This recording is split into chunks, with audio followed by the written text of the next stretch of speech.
الحمد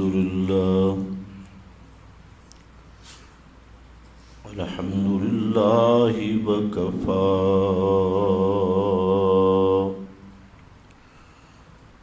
والصلاة والسلام على سيد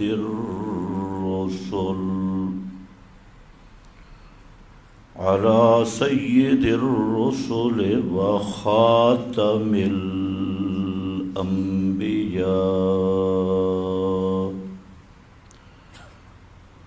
أما بعد فأعوذ بالله من الشيطان الرجيم. بسم الله الرحمن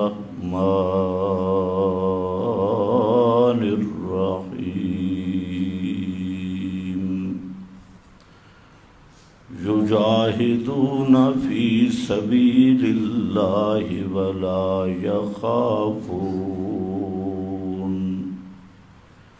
ولا يخافون لومة لائم.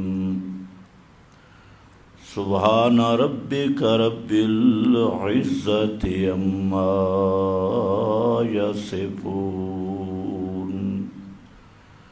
وسلام على المرسلين والحمد لله رب العالمين.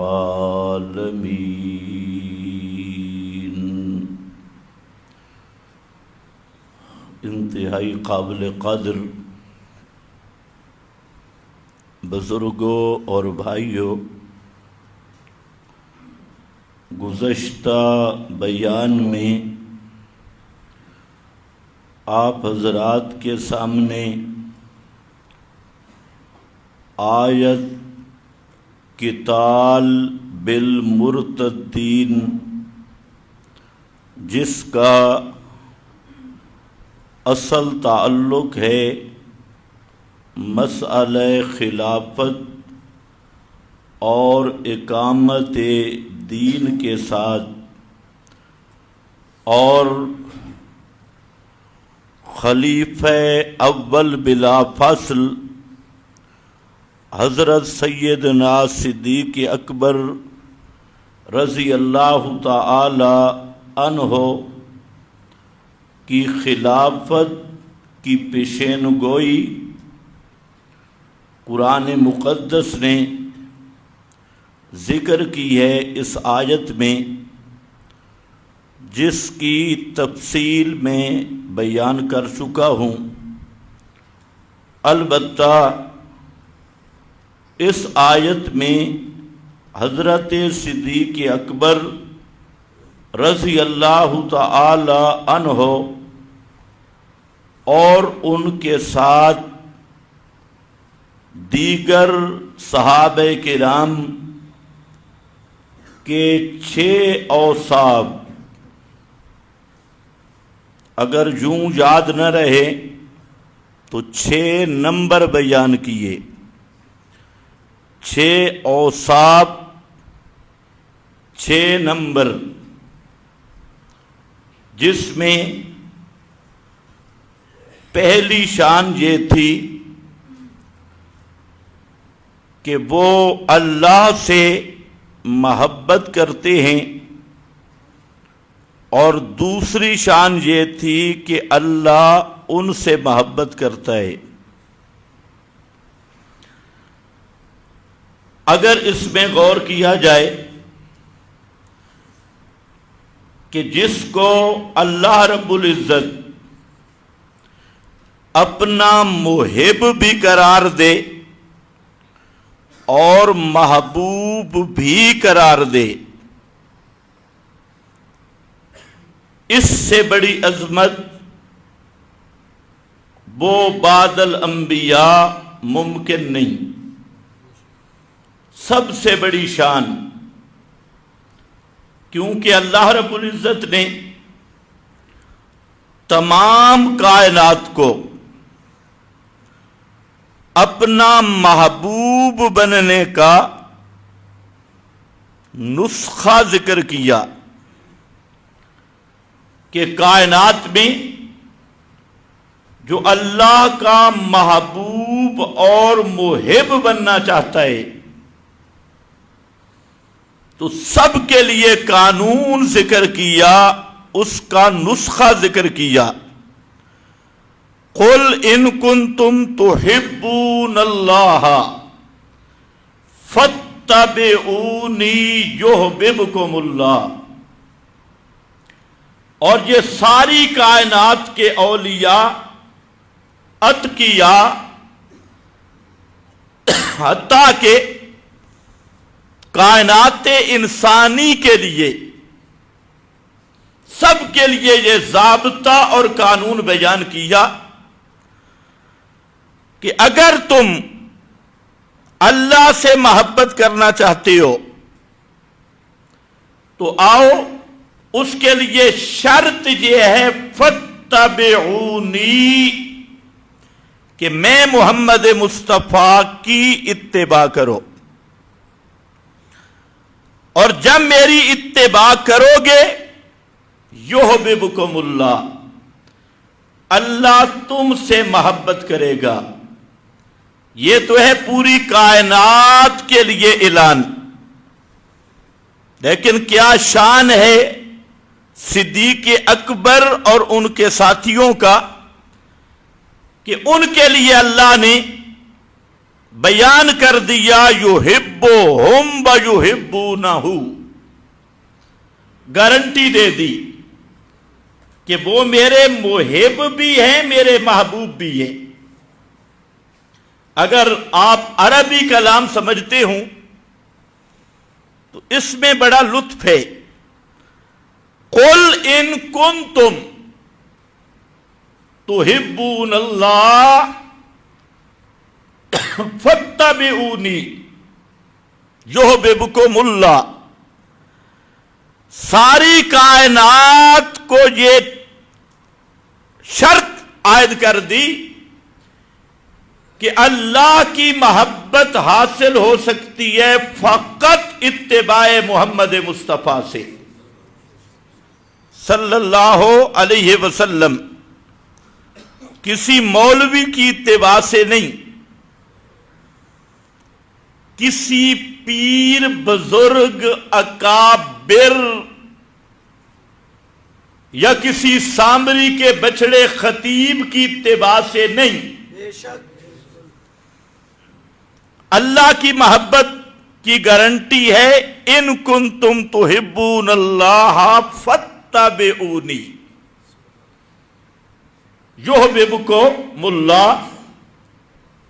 اور یہاں کیا فرمایا کہ وہ میرے محب بھی ہیں، میرے محبوب بھی ہیں، تو معلوم ہوتا ہے کہ ان سے زیادہ متبع الرسول کائنات میں کوئی نہیں۔ سب سے زیادہ اللہ کے رسول کے متبع ہیں ابو بکر صدیق اور صحابہ کرام۔ یہ تو قرآن کی گارنٹی ہے، کوئی تاریخ نہیں پڑھ رہا۔ ادھر فرمایا میرے محبوب بنو گے تب جب میرے محبوب کی اتباع کامل ہوگی، اور ادھر خبر دے دی کہ میرے محبوب یہ ہیں۔ تو اسی سے سمجھ آ گیا کہ محمد مصطفیٰ صلی اللہ علیہ وسلم کے سب سے بڑے متبع وہ جناب صدیق اکبر رضی اللہ تعالی عنہ اور ان کے ساتھ والی جماعتیں۔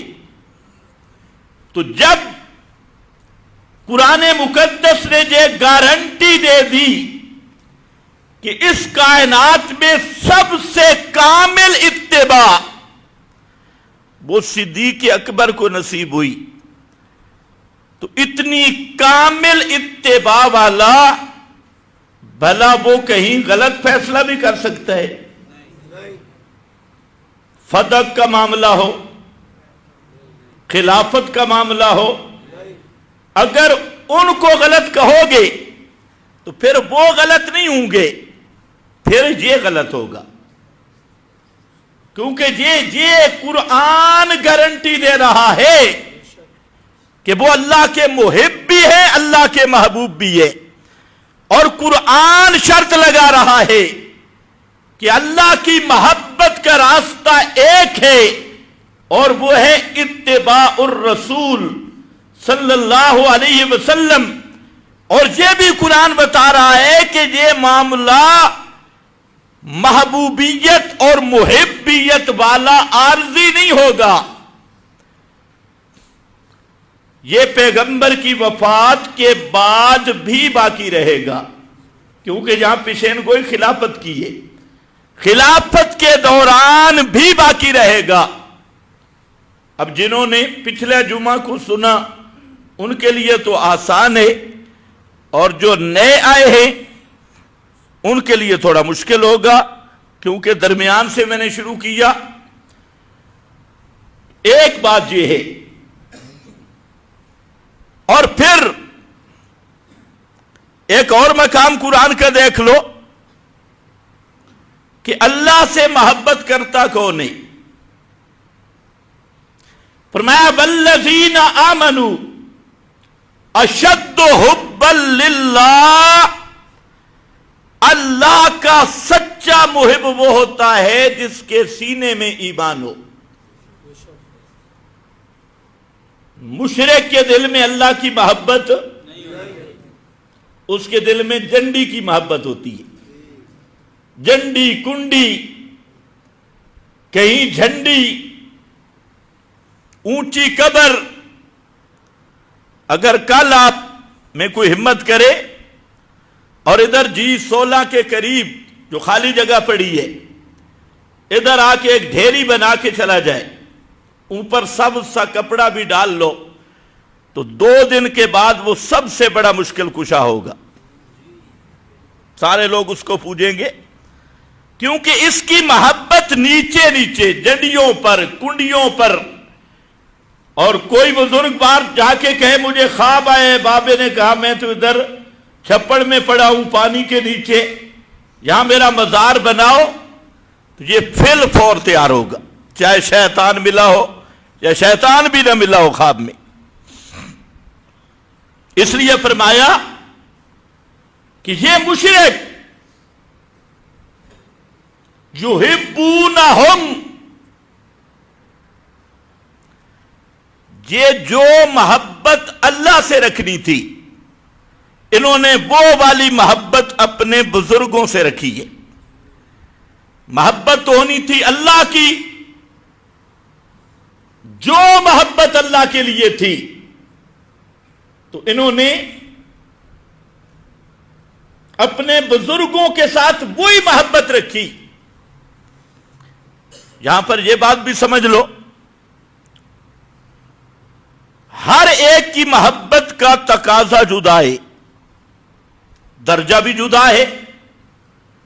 ماں کے ساتھ بھی محبت ہے، بیٹی کے ساتھ بھی محبت ہے، بیوی کے ساتھ بھی محبت ہے، لیکن تینوں محبتیں الگ الگ ہیں، تینوں کے تقاضے بھی جدا ہیں، احکام بھی جدا ہیں۔ جو محبت ماں کے ساتھ ہے وہ محبت بیوی کے ساتھ نہیں ہو سکتی، اور جو محبت بیوی کے ساتھ ہے وہ ماں یا بیٹی کے ساتھ نہیں ہو سکتی۔ تو آپ اسی سے اندازہ کر لیں، اگر کوئی یہ مسئلہ بیان کرے کہ بیوی والی محبت ماں سے نہیں کرنی، بیٹی والی محبت بیوی سے نہیں کرنی، ماں کی مامتا بیٹی کے ساتھ شفقت پدری، ان سب کے تقاضے جدا ہیں۔ یہ مسئلہ ٹھیک ہے یا نہیں؟ سارے سست ہو اور ٹائم بڑا کم ہے، یہ مسئلہ صحیح ہے یا نہیں؟ اب یہ اس مسئلے پہ کوئی آدمی ناراض ہو جائے، یہ تو جی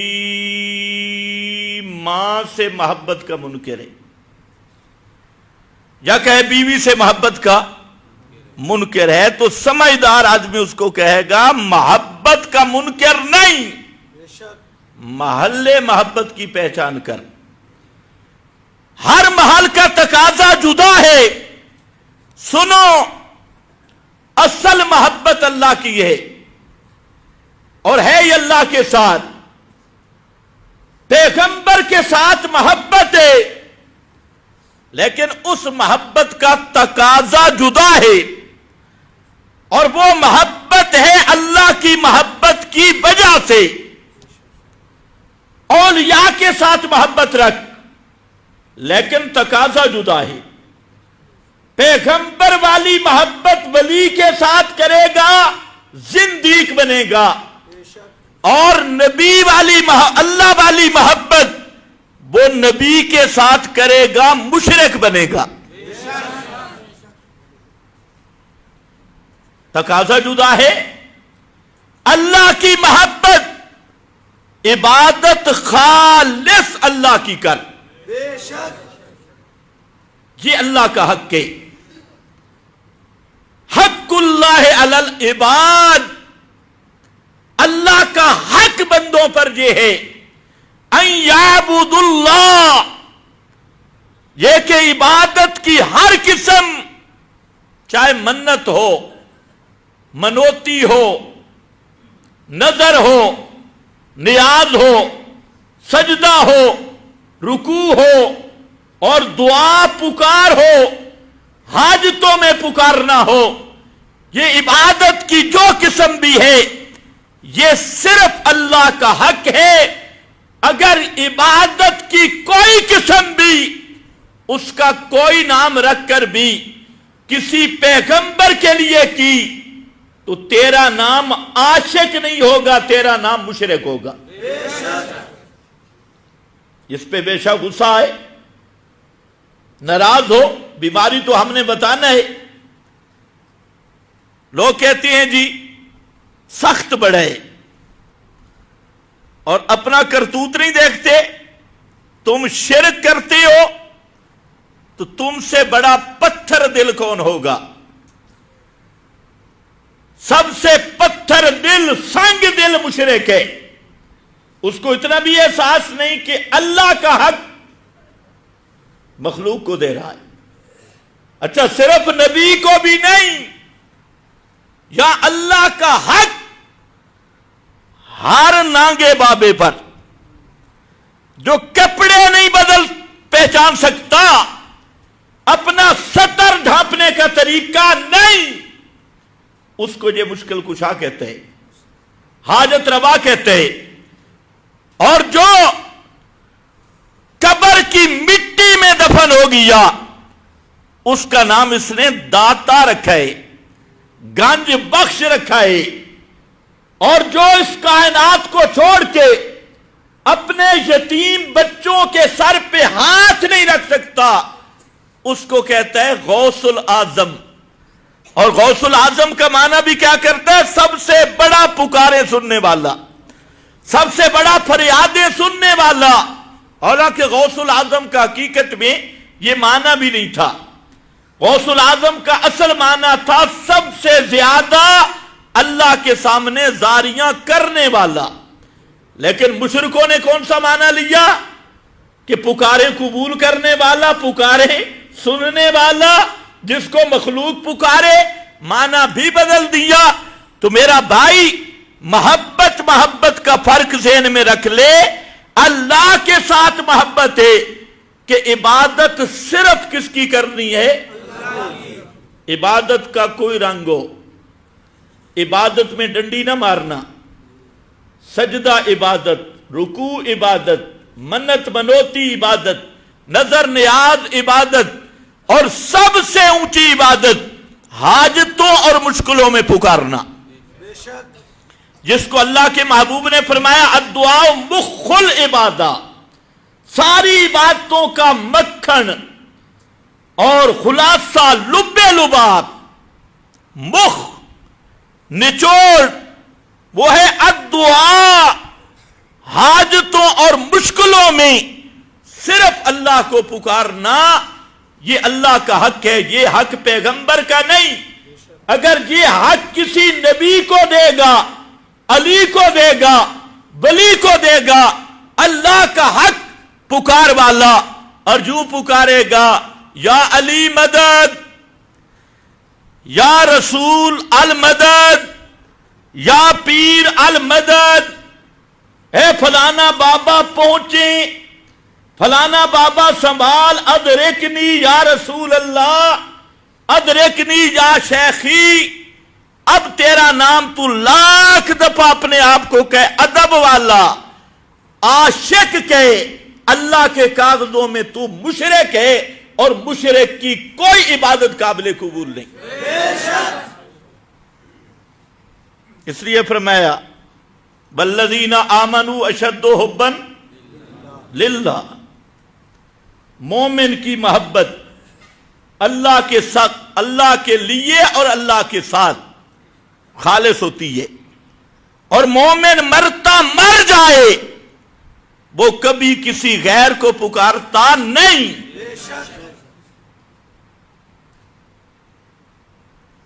پیغمبر کی محبت کیا ہے؟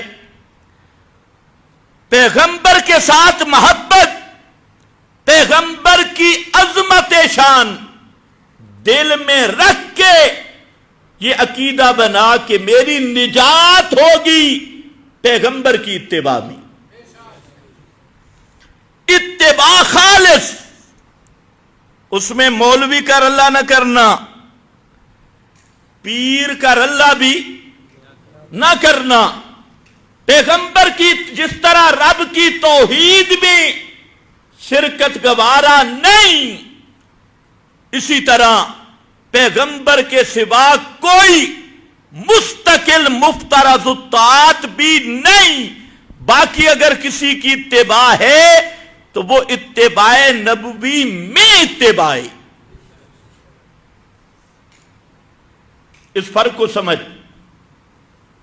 آج یہ بھی گیا وہ بھی گیا، توحید کا مسئلہ بھی لوگ کہتے ہیں یہ تو ثانوی حیثیت ہے، اور جہاں پیغمبر کا مقام آیا، پیغمبر کریم کی شان آئی، پیغمبر کی عظمت یہ تھی، شان یہ تھی کہ اللہ کے محبوب مکرم صلی اللہ علیہ وسلم کی عظمتیں اور شانیں ابدیت کو ذہن میں رکھ کر یہ عقیدہ رکھنا کہ میری دنیا اور آخرت میں نجات ہوگی تو فقط اتباع محمد مصطفیٰ میں ہوگی،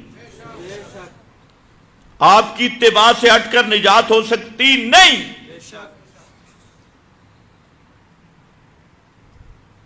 دونوں مقاموں پہ ڈاکہ ڈالا۔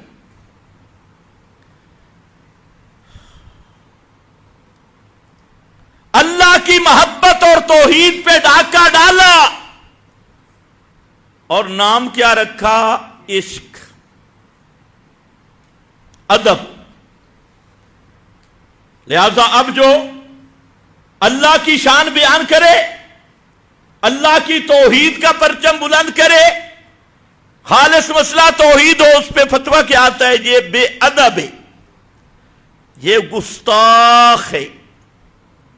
کیوں بھئی گستاخی کیا کہ وہ کہتے ہیں الہ صرف اللہ ہے، اللہ کے سوا کوئی الہ نہیں، اللہ کے سوا کوئی حاجت روا نہیں، مشکل کشا نہیں، کوئی سجدے کے لائق نہیں، کوئی نظر منت نیاز کے لائق نہیں، کوئی کرنیاں بھرنیاں والا نہیں، کوئی علام الغیوب نہیں، کوئی ہر جگہ پہ اپنی شان سے موجود نہیں۔ اس کو کیا کہتے ہیں؟ بے ادبی۔ توبہ توبہ توبہ توبہ، کانوں پہ ہاتھ لگائیں گے۔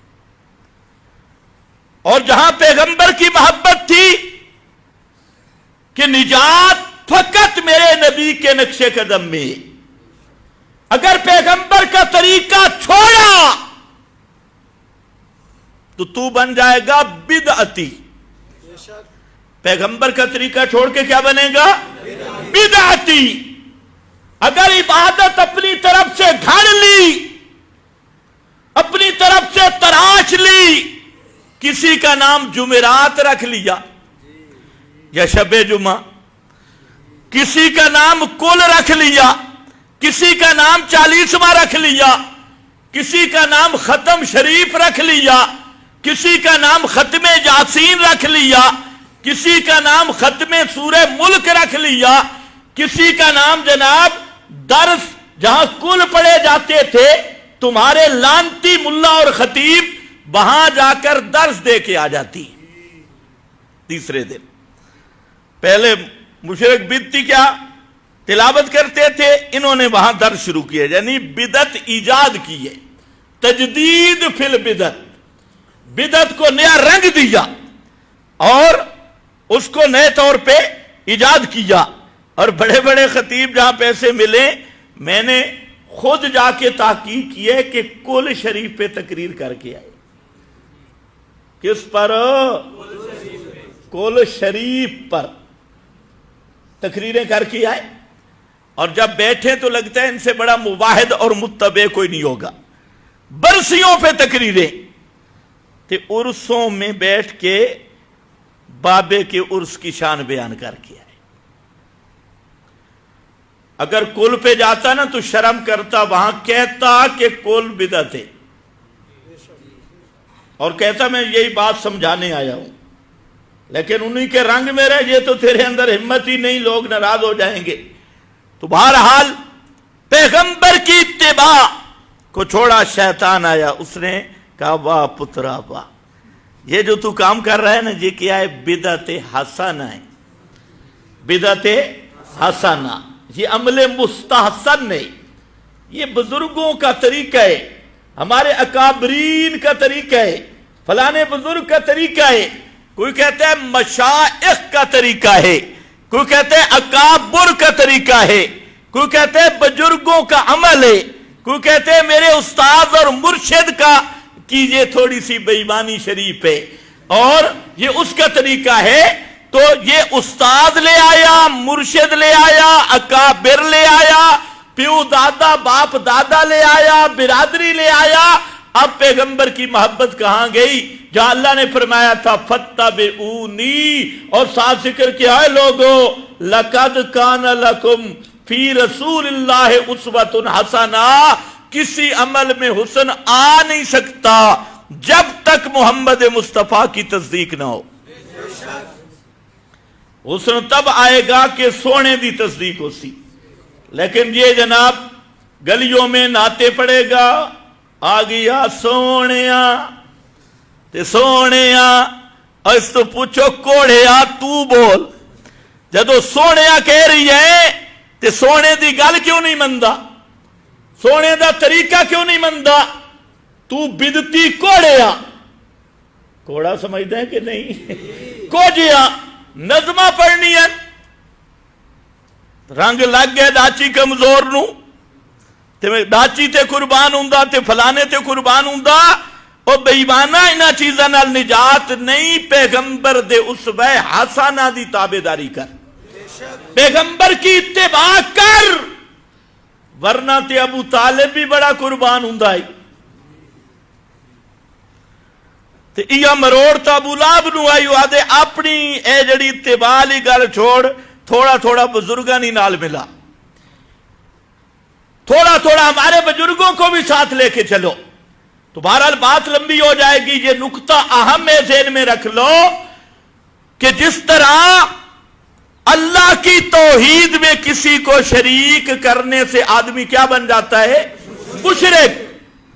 اسی طرح پیغمبر کی خالص اتباع میں مولوی کو کھینچ کے لیا، پیر کو کھینچ کے لیا، بزرگ کو کھینچ کے لیا، اس کا نام شریعت میں کیا ہوگی؟ بدعت۔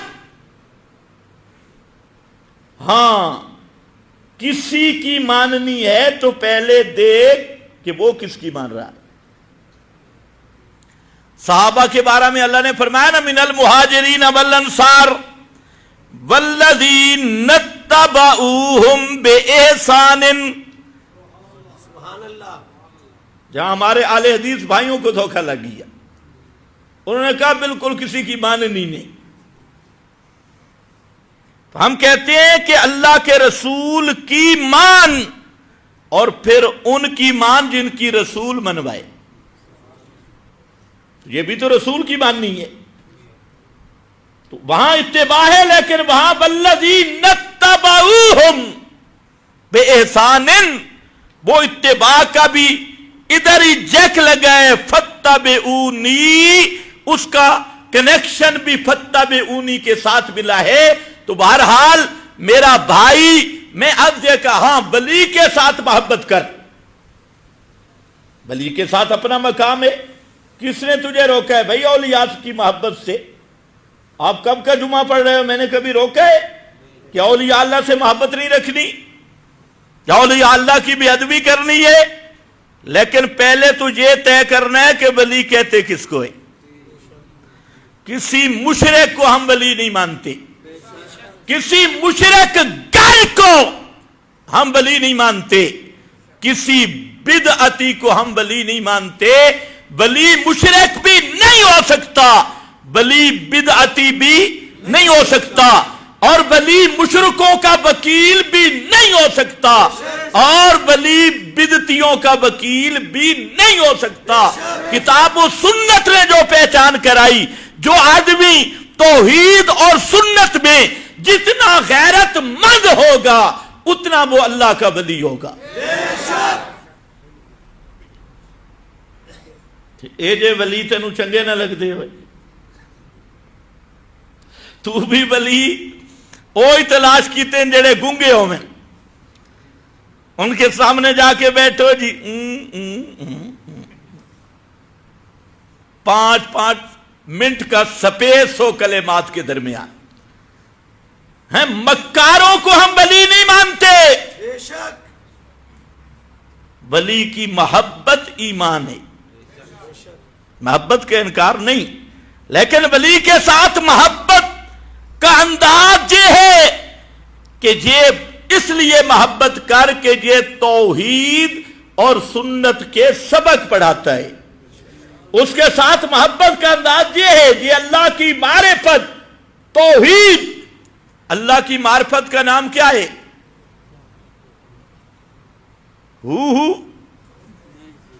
اللہ کی معرفت کا نام کیا ہے؟ توحید. اللہ کی پہچان کا نام کیا ہے؟ توحید. سب انبیاء نے جو اللہ کی معرفت کرائی، ہر پیغمبر آیا اور فرمایا ما ارسلنا من قبلک من رسول الا نوحی الیہ انہ لا الہ الا انا فاعبدون. یہ ہے اللہ کی معرفت، اور یہ معرفت چلوں سے حاصل نہیں ہوگی، نہ چلہ لگانے سے نہ چلہ کاٹنے سے. یہ سال اندرون بیرون سے استنجا سیکھو گے، سال اندرون لگا لو بیرون، ہمارا مسئلہ تو صاف ہے، استنجے کا طریقہ سیکھو گے. لیکن جو دل کی صفائی ہے وہ ہے قرآن کے ذریعے یعلمہم الکتاب ویزکیہم. وہ قرآن پڑھا کے میرے پیغمبر نے دل کا تزکیہ کر دیا، تو اندر کا تزکیہ آیا، اور وہ تزکیہ خدا کی توحید ہے، اللہ تعالیٰ کی توحید ہے. بے شک چلے لگاؤ، بے شک سال اندرون بیرون اور پورے روڈوں پہ رچ کر کے رہو، لیکن کعبہ کے رب کی قسم اللہ کی معرفت اللہ کے قرآن کے بغیر نصیب نہیں ہو سکتی. فضائل اعمال پڑھ لو یا کوئی اور جنجال پڑھ لو، نہیں ہوگی. سبحان اللہ. ایک آیت میرے ذہن پہ آئی، بہت عجیب جملہ ہے قرآن کا. وہاں بحث ہی قرآن کر رہا ہے اللہ کی معرفت کی، اور استواء علی العرش کے مسئلے کو بیان کیا. علماء جانتے ہیں کہ بڑے بڑے لوگ جہاں پر ان کے قدم ڈگمگا گئے، اللہ کی خاص معرفت کا مقام ہے. استواء علی العرش کو بیان کر کے آگے قرآن ایک جملہ بولا، فرمایا فاسأل بہ خبیرا. فاسأل بہ خبیرا، اس خبیرہ کے دو معنی ہیں. ایک معنی مفسرین نے کیا کہ اللہ کے بارے میں سوال کرنا ہو تو اللہ سے کر، کیونکہ خبیر کون ہے؟ بولو ٹائم بڑا کم ہے. خبیر کون ہے؟ کوئی شک ہے؟ اگر اللہ کی شان پوچھنی ہو تو اللہ سے پوچھو، اور اللہ نے کہاں بتائیے یہ پورا قرآن اللہ کی معرفت کا خزانہ ہے. پورا قرآن یہ اللہ کی قرآن سے باروں بار اللہ کی پہچان نہیں. منطق میں پڑھا رہے امام راضی ہے 60 علوم میں پی ایچ ڈی کی. کہنا معمولی بات، حقیقت معمول نہیں. سوچو لفظ معمولی ہے. 60 علوم سے زائد علوم میں پی ایچ ڈی کی راضی نے. اور پھر راضی خود لکھتا ہے ساری دنیا کے علوم میں نے دیکھے، منطق دیکھی، فلسفہ دیکھا جس کو آج آپ سائنس کہتی ہیں، سائنس دیکھا، اور ریاضی دیکھی، فلانی جس کو آپ بیالوجی پڑھتی ہیں وہ بیالوجی، ٹیکنالوجی، یہ سارے علوم سے پھر کے راضی کہتے ہیں لوگوں مجھے کعبہ کے رب کی قسم ہے اگر مجھے اللہ کی پہچان ہوئی ہے تو صرف قرآن سے ہوئی ہے. دنیا کا کوئی علم نہیں جو اللہ کی معرفت کرائے. اسی لیے سکولیوں کو دیکھ لو بیچارے پینٹیں چاڑ چاڑ کے ان کی دھگے خراب ہو گئی ہے. گلے میں ٹائی، نیچے پینٹ پتلون لگی ہے، ٹائی وہ جیسے جو ڈنگر ہو نا ذرا شرارتی تو اس کے گلے کا رسا نکالتے نہیں ہیں کیونکہ وہ ہاتھ نہیں آتا. پھر تو گلے کے اندر زنجیر ڈلا ہوا ہے، پیچھے چھکے چاڑ چاڑ کے پتہ نہیں کیا کیا بنایا ہوا ہے. اور یہ جناب یونیورسٹی تے آکسفورڈ یہ ساری دنیا سے پھر کر آتی ہیں اور ان کو اللہ لفظ اللہ کی پہچان بھی کسی نے نہیں کرائی. ساری زندگی پھر لو. اسی طرح مسواک سے بھی نہیں ہوگی. چاہے 1 فٹ کا مسواک تیری جیب میں رہے، 1 لوٹے نہیں 2 لوٹے ساتھ اٹھا لو، 1 فضائل اعمال نہیں 7 فیضان سنت بھی پڑھتے رہو. فرمایا فَاسْأَلْ بِهِ خَبِيرًا. اللہ کو پہچاننا چاہتے ہو تو خبیرہ، کسی مولوی کے قریب نہ جانا. کس کے قریب جانا؟ خبیرہ. خود خبیر سے پوچھنا. اور خبیر کی خبر 30 پاروں میں آ چکی ہے جو اللہ کی معرفت کا سمندر ہے اور ایک ایک جگہ پہ ایک ایک لفظ سے اللہ کی پہچان ہو رہی ہے. اللہ کی محبت کے در سمجھ آ رہے ہیں، اللہ کی شانیں، اللہ کی عظمتیں، اللہ کے مقامات وہ قرآن مقدس ہر آیت میں بیان کر رہا ہے. اللہ کی حاکمیت، اللہ کے حقوق، اللہ کے اوامر، اللہ کے نوائی، اسی کا مجموعہ ہے. فَاسْأَلْ بِهِ خَبِيرًا. اور دوسرا معنی خبیرہ، اس کا معنی بھی مفسرین نے کیا خبیرم بمعنی مواحدن. اللہ کی معرفت کا مسئلہ کسی مشرک ملا سے نہ پوچھنا، کسی بدعتی پیر سے نہ پوچھنا، چاہے وہ کربوگے کی خرکار ہو یا کسی اور جگہ کا فنکار ہو. کوئی پیر، کوئی ملا تجھے اللہ کی معرفت نہیں بتا سکتا. ہاں وہی بتا سکتا ہے جو ماہر قرآن ہو، مواحد ہو. خبیرم مواحدہ. 2 مسئلے ایسے ہیں جس میں قرآن نے پابندی لگا دی. فرمایا یہ مسئلہ کسی مفتی سے نہ پوچھنا. ایک مسئلہ ہے توحید کا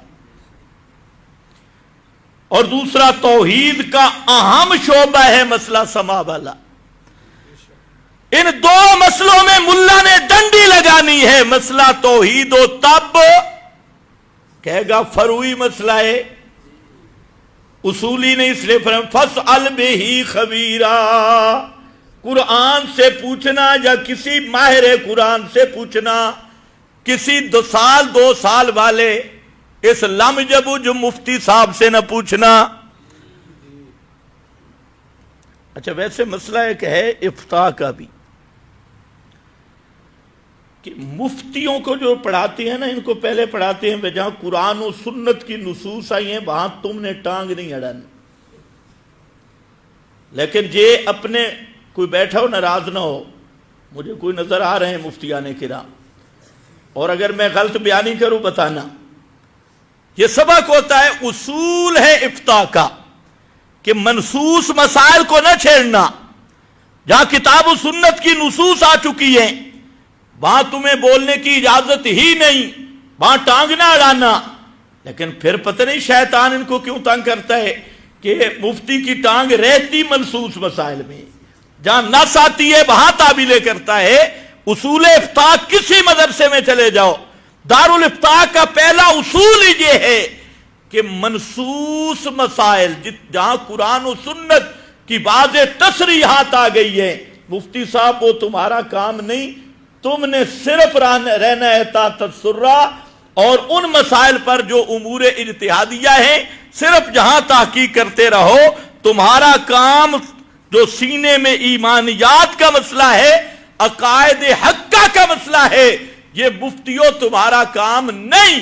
پتہ نہیں ان مفتی اپنا اصول بھول کر جدھر سے وہ اڑی ہوئی کھوتی کی طرح پھرتے ہیں تو پھر مسائل منصوصہ میں اور اسی تانی میں اڑ جاتے ہیں. یہ تمہارا کام بھی نہیں. فَاسْأَلْ بِهِ خَبِيرًا. تو دوسرے مقام پہ جب فتویٰ آئے نا مسئلہ سما پر، کسی مفتی کے قریب نہ جانا. تمہیں کہے گا فروعی مسئلہ ہے، اکابر کا مسئلہ ہے، کچھ مولوی قائل ہیں کچھ مولوی قائل نہیں ہیں. پھر کہے گا دونوں طرف دلائل ہیں. خدا کی قسم جب یہ بات کہتا ہے میرا دل کرتا ہے 5 کلو کا لتر ہونا چاہیے. دونوں طرف دلائل ہیں، سننے پر بھی دلائل ہیں تے نہ سننے پر بھی.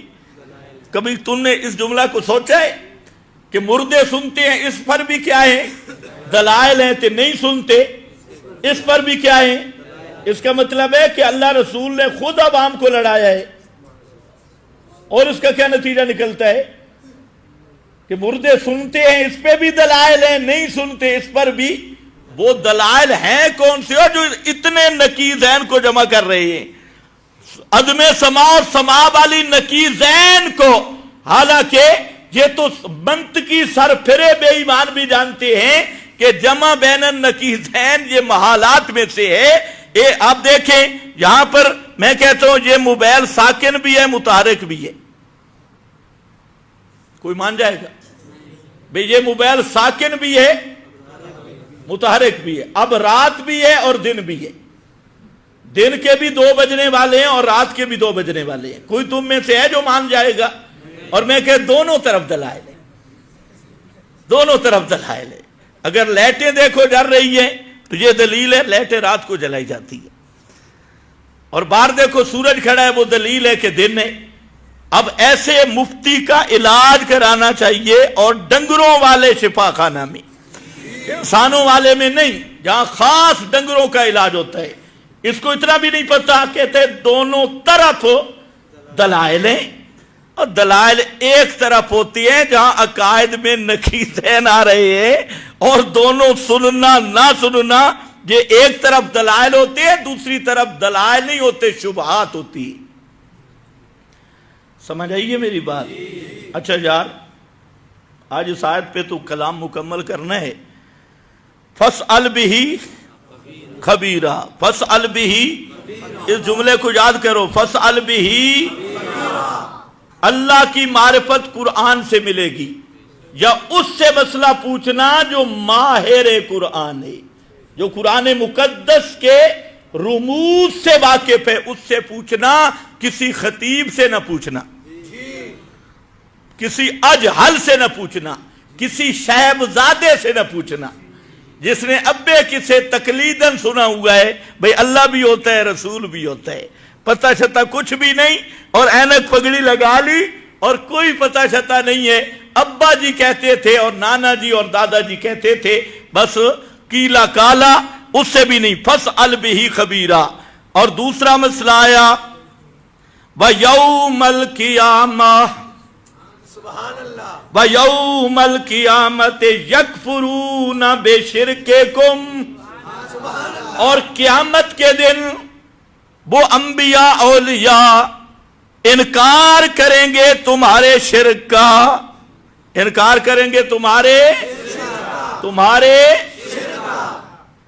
قرآن میں شرک کا لفظ ہے. وَيَوْمَ الْقِيَامَةِ اور قیامت کے دن یکفرون بشرککم وہ انکار کریں گے تمہارے ادب کا، تمہارے عشق کا، شرک کم وہ شرک کیا ہے اس کا شروع پڑھ والذین تدعون من دونہ ما یملکون من قطمیر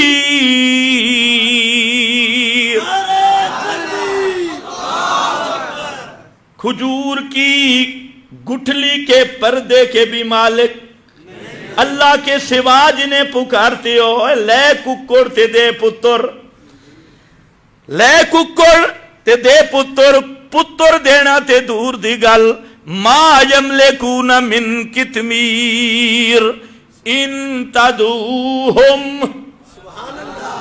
یہاں تک آپ کے مولوی پڑھتی ہیں، میں نے تھوڑا آگے پڑھنا ہے ان تدعوہم او مشرکو اگر تم ان کو پکارو، روزے کے اوپر کھڑے ہو کے پکارو، مدینہ منورہ پیغمبر کی قبر کے اوپر کھڑے ہو کے پکارو، بہو سلطان کی قبر پہ کھڑے ہو کے پکارو، حضرت عزیر کی قبر پہ کھڑے ہو کے پکارو، بی بی مریم، ابراہیم، اسماعیل سب پہ اللہ کے رحمتیں اور سلام ہوں، ان کی قبروں پہ کھڑے ہو کے یا صورتوں اور مورتوں کے سامنے جا کے پکارو۔ قرآن کہتا ہے لا یسمعو، لا یسمعو، قریبو پکارو تب، مولوی جانتی ہیں لا یسمعو من بعید نہیں، لا یسمعو من بعید نہیں، المطلق و یجری علی اطلاقہ ہی، قریب سے پکارو تب بھی، دور سے پکارو تب بھی، لا یسمعو دعاءکم وہ تمہاری پکارے نہیں سنتے۔ آگے بلو سمعو اگر بالفرض سن بھی لیتے، سنتے کوئی نہیں، یہ وہ لو ہے لو کان فیہما آلہہ، اگر بالفرض اور جھوٹے ہو تمہارا جھوٹ مان بھی لیں، بالفرض سنتے بھی ہوتے، مستجابوا لکم وہ تمہاری جواب نہیں دے سکتے تھے، بگڑی بنا نہیں سکتے تھے، یہاں تک تو تمہارے مولوی بھی بیان کرتے ہیں۔ اس سے آگے بھی آیت ختم نہیں ہو گئی، آیت آگے بھی جا رہی ہے، فرمایا بَيَوْمَ الْقِيَامَةِ اور قیامت والے دن یکفرون بشرککم انکار کریں گے تمہارے، بولو شاہ بھائی تمہارے، بھائی یہ میں شرک کہہ رہا ہوں یا قرآن شرک کہہ رہا ہے؟ اب جو مفتی کہے فڑوئی مسئلہ ہے، ادھر بھی دلائل ہے تو ادھر بھی قرآن کدھر جائے گا؟ یکفرون بے یہ سورہ فاتری پڑھ رہا ہوں، سورہ فاتری 22واں پارہ دیکھ لے، یکفرون بشرککم آگے قرآن نے چھوڑا نہیں، آگے آگے ولا ینبئک مثل خبیر فاسأل بہ خبیرا ولا ینبئک مثل خبیر، اے میرے پیغمبر یہودی مفتیوں سے پوچھو، انہوں نے تیری تصدیق نہیں کرنی، عیسائیوں کے مفتیوں سے پوچھو، وہ کہتے رہیں گے یہ مسئلہ فروعی ہے، ہمارے اکابر قائل فلانا قائل، لا ینبئک مثل خبیر، جیسے اللہ نے خبر دی ہے اس طرح تجھے کوئی بھی خبر نہیں دے گا۔ اللہ نے خبر یہ دی ہے انبیاء اولیاء کو ما فوق الاسباب سمیع سمجھ کے پکارنے والا کٹر مشرک ہے، بے ایمان۔ یہاں پر بھی لا ینبئک مثل، واپس آ جاؤ، اولیاء سے محبت رکھ، لیکن اولیاء سے محبت کیا ہے؟ تعویذ لینے کے لیے۔ اے بڑا ولی ہے جی، تعویذ بڑا کرنیاں دھرنیاں آلہ، بڑے بڑے مباحدوں نے بھی گال میں تعویذ ڈالے ہوئے ہیں، اللہ محفوظ رکھے۔ ایک بندہ مجھ سے پوچھتا ہے جی مطلقاً تم تعویذ کا انکار کرتے ہو؟